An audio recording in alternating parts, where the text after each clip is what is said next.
कबो न मुस्कुरालू तू, क्षण में रूठ जालू तू। दर्द जैसे दिया होके वैसे बुत जालू तू। सूते न देलू सपनों में तू आके जगा देलू। तोहर दिल हो कि चार जग कतही लगा लेलू। तोहर दिल हो कि चार जग कतही लगा लेलू।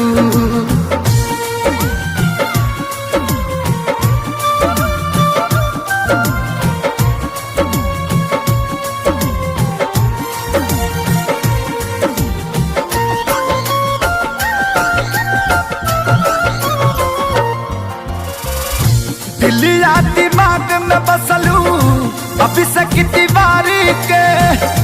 तनी ना ख्याल आई पंकज खेसारी के।